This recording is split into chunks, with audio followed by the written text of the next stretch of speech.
Pesquisa indica que mais da metade dos municípios brasileiros não tem candidatos associados a partido de esquerda na disputa pelas prefeituras. De acordo com o levantamento do Poder 360, realizado a partir de dados disponíveis do Tribunal Superior Eleitoral, 2.859 das 5.569 cidades não tem nenhum representante de esquerda para a disputa. O valor representa a menor presença das siglas esquerdistas nas eleições municipais em 20 anos. Ninguém está querendo se apresentar como candidato de esquerda. Levando em conta os municípios menores, a situação é mais ampla. A pesquisa indica que 1.558 cidades, 1.558, de até 10 mil habitantes, não possuem candidatos de esquerda. Ou seja, 63% não quer se identificar como de esquerda. Levando em conta as grandes cidades, são aquelas que têm mais de 200 mil habitantes, apenas 6 não possuem candidatos de esquerda, ou seja, 6%. Para a pesquisa, o site considerou como partidos de esquerda o PT, o PSB, o PDT, o PCO, o PSOL, o PSTU, o PCB, o PCdoB, o UP, a Rede e o PV. Emerson Tawil, mas não estamos diante de um governo de esquerda que comanda esse país, ninguém quer se identificar, ou pelo menos, não digo ninguém, mas a maioria não quer se identificar como de esquerda. Será que o eleitor é de direita? Mudou? Olha, nessa matéria tem uma notícia que a gente fica muito feliz, que eles são minoria, graças a Deus. E outro que causa maior destaque também, Capês, se você for fazer uma análise um pouco mais acurada, você vai perceber que nas cidades de pequenos habitantes, você não tem essa representação da esquerda. Ora, é contraditório porque eles não se dizem socialistas para fazer igualdade social e tudo mais, e não seriam essas pequenas comunidades, essas pequenas cidades que tenderiam a ter uma necessidade muito maior, né, de uma empreitada política, que pudesse trazer políticas sociais ali para trazer uma equalização da sociedade. Então é contraditório. Elas estão instaladas geralmente nas grandes cidades, onde tem o maior fluxo de pessoas, de capital, de lucro, de dinheiro, enfim, é contraditório. Mas, de certa forma, a gente acaba ficando um tanto que feliz, porque eles são minoria, graças a Deus, sem contar que não tem muita gente capaz de colocar a cara a tapa para dizer que é de esquerda hoje, num país que vive uma polarização, né, entre a direita e a esquerda, e que parece que, graças a Deus, a direita está à vanguarda.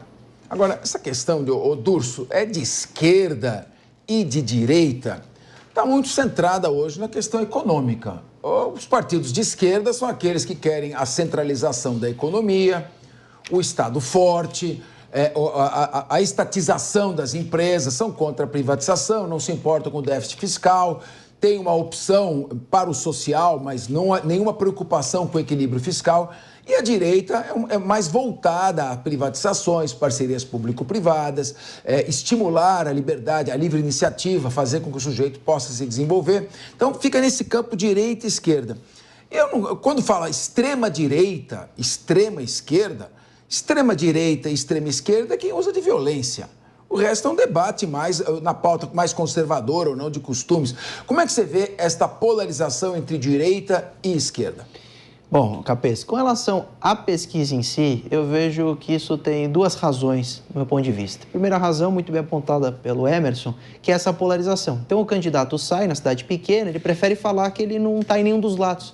Às vezes, ele não cria antagonismo, precisa ser eleito ali com poucos votos, afinal a cidade é super pequena, e ele prefere então dizer que ele está mais para centro, que ele não toma nenhum dos lados, exatamente porque a polarização, quando você está num dos lados, te impede de receber votos do outro lado. Isso é imediato, ainda mais numa situação que nós temos, que é essa polarização bastante agressiva. Com relação ao segundo ponto de vista que eu vejo sobre a falta de candidatos de esquerda nas cidades espalhadas pelo Estado aqui, pela Prefeitura e o Estado de São Paulo, né, Capês? Pelo Estado, assim... Não, é no país inteiro. No país inteiro. 5.600 e tantas. São Paulo tem 365, 635. 645 cidades no estado de São Paulo. Então, falando a nível nacional, isso me parece ainda o resquício de Lava Jato. Quando nós tivemos a Operação Lava Jato, sem dúvida nenhuma, os partidos de esquerda sofreram um desgaste muito grande de imagem, é claro, inegável. E aí, isso fez com que o partido se diminuísse, a sua representação se diminuísse, os seus militantes também, por causa de uma situação muito grave que aconteceu com os escândalos e com toda a operação da Lava Jato, que inclusive foi a responsável por prender o grande líder da esquerda. Então, eu acho que essa pesquisa aponta que o candidato que sai, ele não quer se vincular a nenhum dos lados, então ele prefere não dizer que é de esquerda, apesar que aqui a gente está pelo partido, então ele vai escolher partidos mais centrais, conservadores, e quando é para a situação da falta do representante dos partidos apontados, seria, a meu ver, a situação ainda dessa história ou da Operação Lava Jato, que afastou muita gente de se filiar ou de se envolver com partidos de esquerda.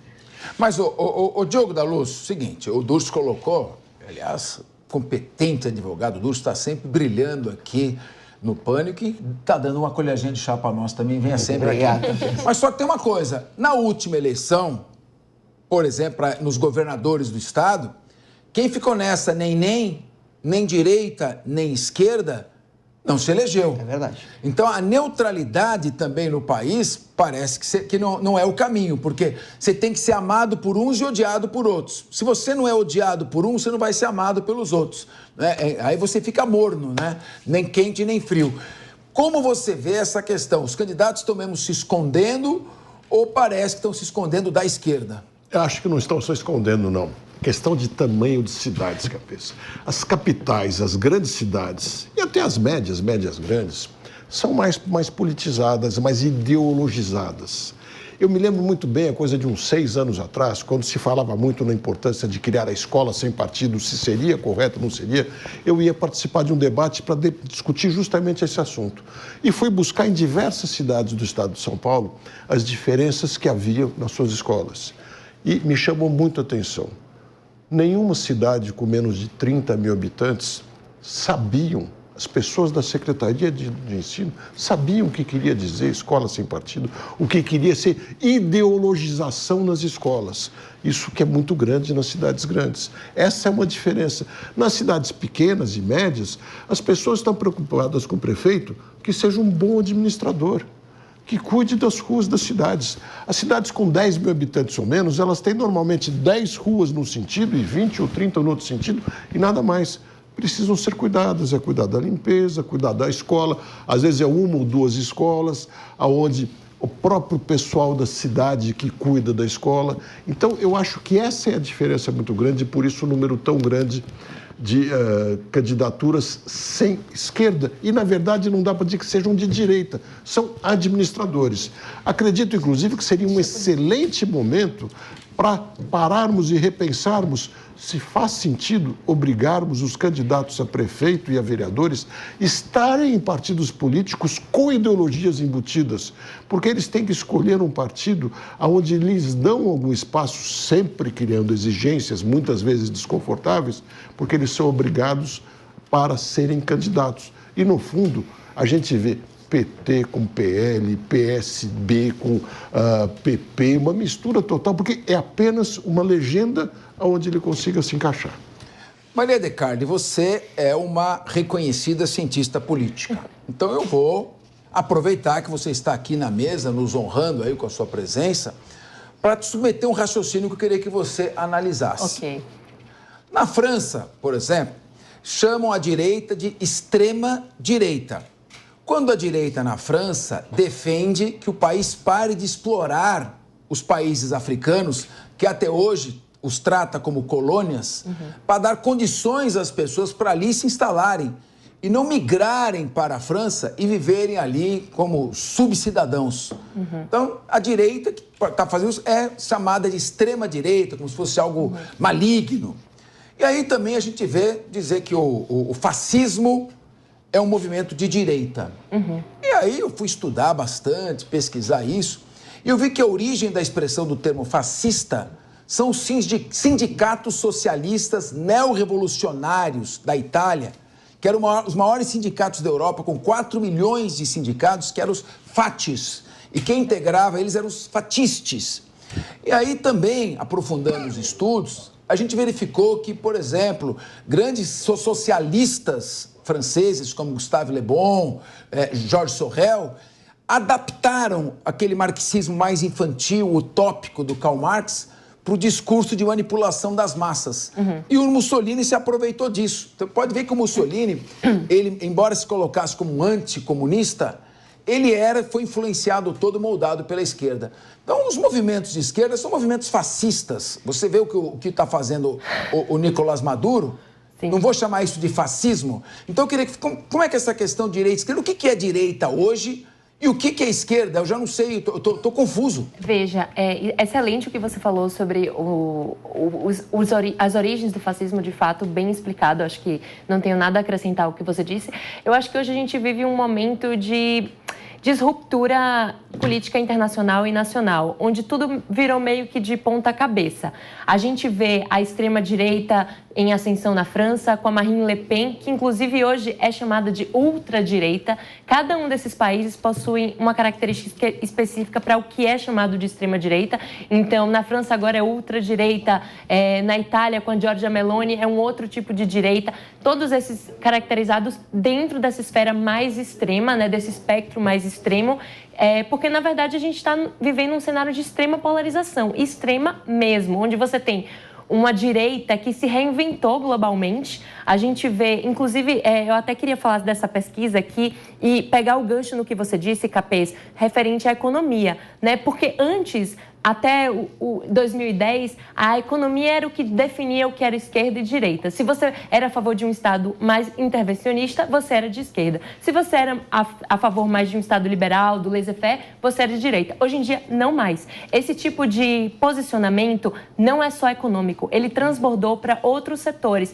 Ou seja, direita e esquerda é dita quem você é, nos seus valores, os seus ideais, o que você consome. Ela transbordou para tudo da sociedade. E isso a política vem ganhando bem. E onde eu quero chegar com isso? Essa pesquisa, ela aponta aqui. Os municípios com menores habitantes, eles tendem a ser mais, não ter a presença da esquerda. Isso também é um retrato do Brasil. Esses municípios, e eu falo aqui pelo estado de São Paulo, o interior é mais conservador de fato. E as capitais, elas tendem a ser um pouco mais de centro e centro-esquerda. Eu falo pela capital de São Paulo, que nas últimas eleições, por exemplo, o próprio Haddad ganhou aqui na eleição de 2022, demonstrando um pouco esse caráter mais moderado e, como o meu próprio colega Diogo da Luz falou aqui, mais politizado, né, as capitais, as pessoas que vivem nas capitais são mais politizadas. E também queria chamar a atenção para um fenômeno também falado aqui, da questão das cidades do interior, né, você ter mais os habitantes que terem uma fisiologia política maior, né, eles estão interessados em resolver o problema. Isso diz respeito também à questão do centrão, né, dos partidos que têm esse caráter mais fisiologista aqui no Brasil, de terem mais acesso a fundos e dinheiro e já preparando lá o terreno deles fértil para o candidato a prefeito quando for as eleições municipais.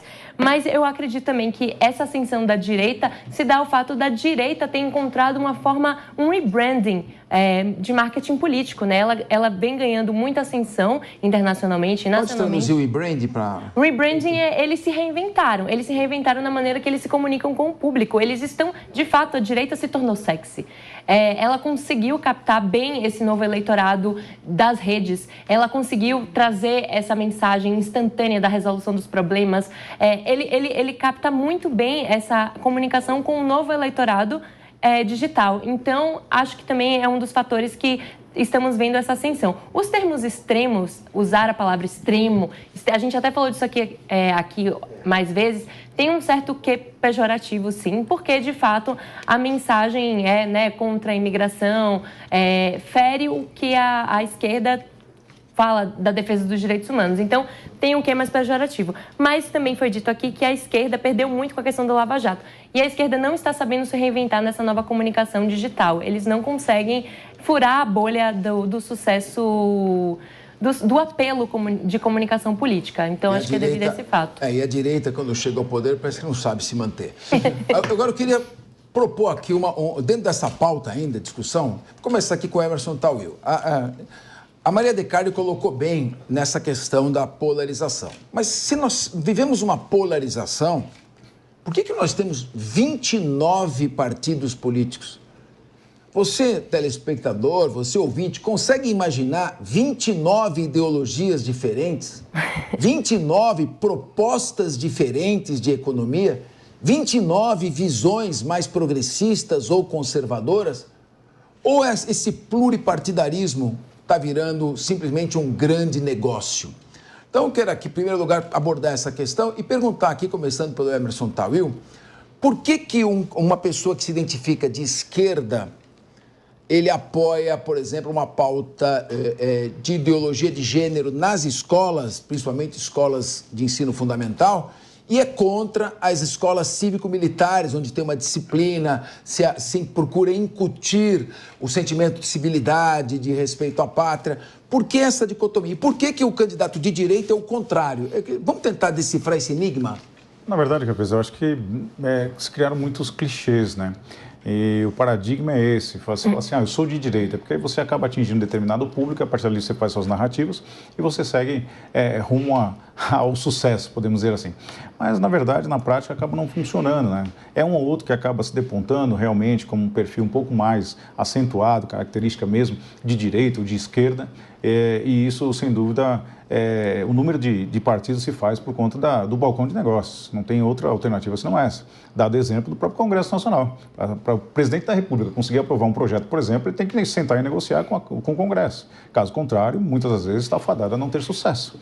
Então, essa política do balcão de negócios no país se instalou, pegou gosto e não voltou mais atrás. Então, precisa dar um reset nisso para que a gente possa tentar avançar, para que a gente consiga processo de não só de democratização, mas sim de progresso, efetivamente progresso. E aí, na contramão de direção, já falando também o gancho, por que aquele que tem o viés pela esquerda, ele não gosta, né, de uma escola cívico-militar, tão somente porque eles gostam da liberdade, mas não a liberdade em si com as regras. Tudo é importante ter um limite, né? Os grandes oceanos têm limites, porque imaginem só, se os grandes oceanos não tivessem os limites, como é que seriam? Então, tudo na vida precisa de um limite. É lógico, a liberdade é fantástica, é necessário mesmo, mas tudo deve ter os seus parâmetros, né? O mínimo e o máximo. E essa é a grande dádiva de quem está na esquerda, que tudo pode, mas desde que não seja na porta da gente. Eu falo que é a síndrome da feira livre, que ela é boa, fantástica, com frutas, legumes, tudo fresco na porta de cada um, desde que não seja na sua porta. Então, eles vivem basicamente essa mesma teoria e os partidos não deixam de ser balcão de negócios. Agora, meu querido Luiz Augusto Durso, estou vendo aqui, os partidos foram considerados de esquerda pela pesquisa.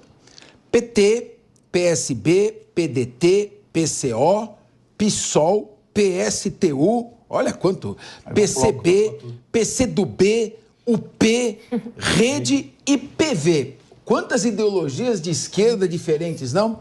Agora, notei uma coisa aqui, os tucanos ficaram de fora, o PSDB não é nem de direita, nem de esquerda. Essa neutralidade que você está falando não está dando certo, pelo visto. Tem duas questões que eu quero falar sobre a quantidade de partidos. Primeiro, essa possibilidade de criar tantos partidos, você consegue navegar nas ideologias e, às vezes, quando interessa, o partido pode ser declarado de direita, às vezes de esquerda. Ele navega também nas ideologias de acordo com o interesse e da população dos votos.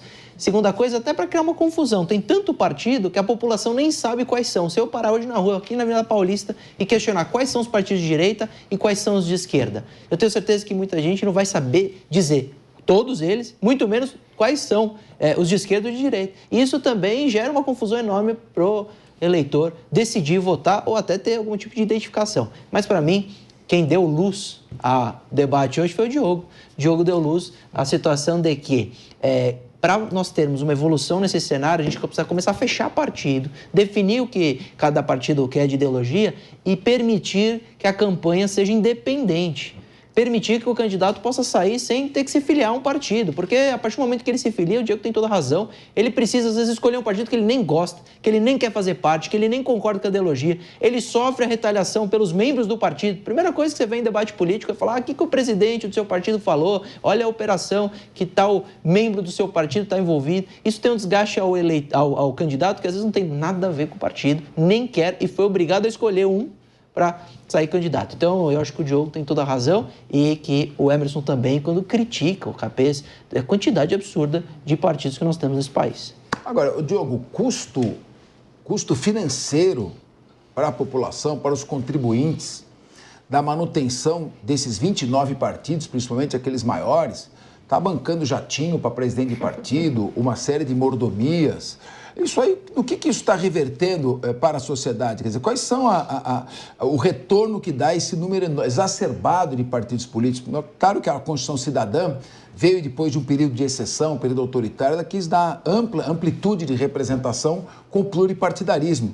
Mas é preciso conciliar isso com o custo, né? com a despesa toda, porque tem que ver numa democracia aquilo que reverte em favor do cidadão. Pois é, Capês, o problema é a mesada que a gente dá para esses partidos todos. Porque, não tem a menor dúvida, todos os partidos brasileiros têm exatamente a mesma ideologia. Grana.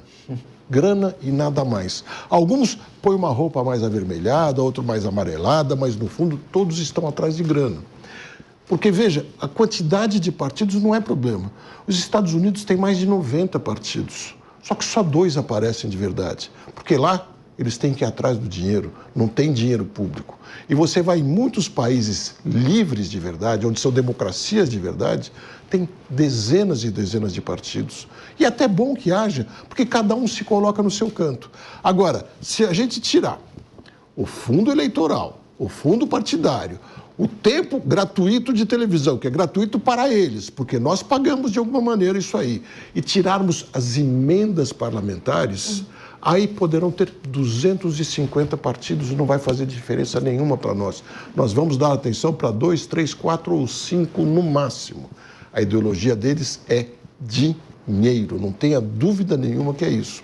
Vou te dar um exemplo aqui. Pega um partido pequeno, que tenha 10 deputados eleitos, 10 deputados federais, sem contar o salário deles, as verbas todas e os cargos que eles podem indicar, sem contar isso, esse partido é bilionário em arrecadação.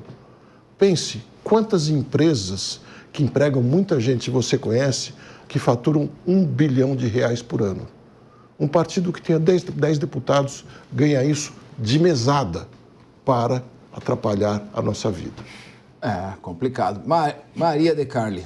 É um negócio muito lucrativo mesmo, eu estava aqui pensando, realmente, porque quem chega lá não quer sair, tá explicado, né? Sem dúvida, sem dúvida. Mas é realmente muito triste a gente ver esse cenário, né? Eu lembro quando eu fazia mestrado no Reino Unido, que vive um sistema majoritário, né? Como foi mencionado aqui, meus amigos chegavam para mim e falavam assim, nossa, o Brasil vive um sistema de representatividade proporcional ao extremo. Eu falei, é ao extremo mesmo, que a gente já não sabe mais o que representa o quê.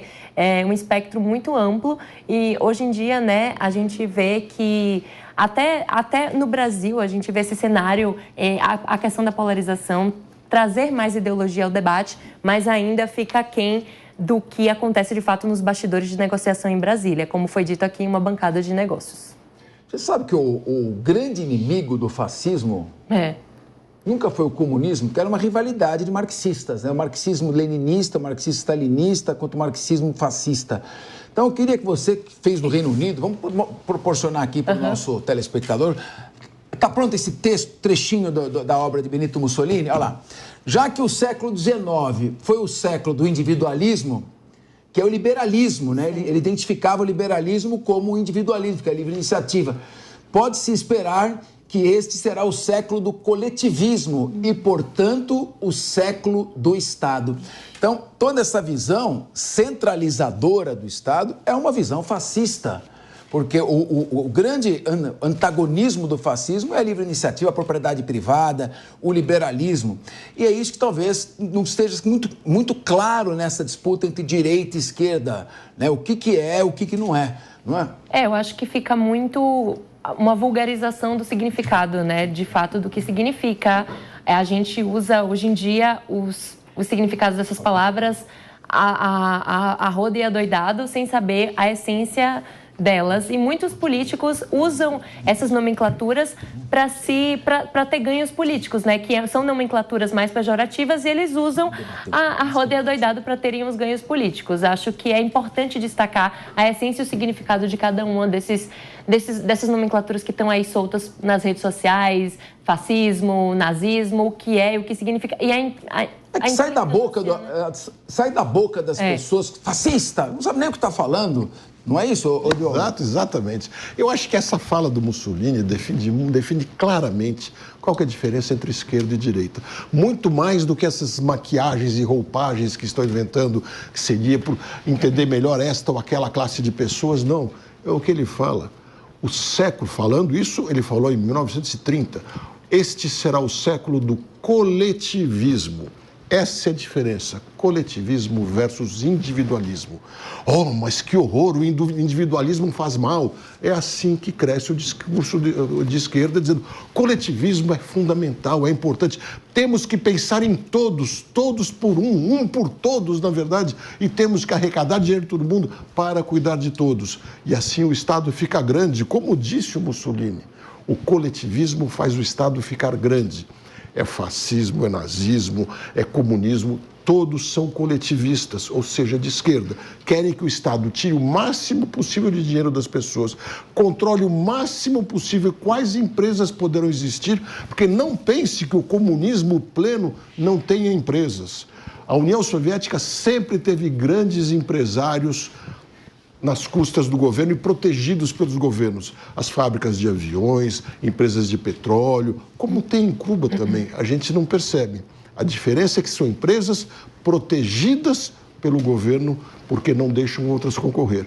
E o individualismo, que todo mundo fala que é uma coisa horrorosa, é coisa do egoísta, individualismo é aquele que reconhece que cada indivíduo é um indivíduo e nada mais. E nenhum indivíduo é melhor que o outro perante a lei. E cada um tem a liberdade de seguir os seus caminhos. Tem como limite não coagir nem criar problemas para os outros. De resto, pode fazer o que bem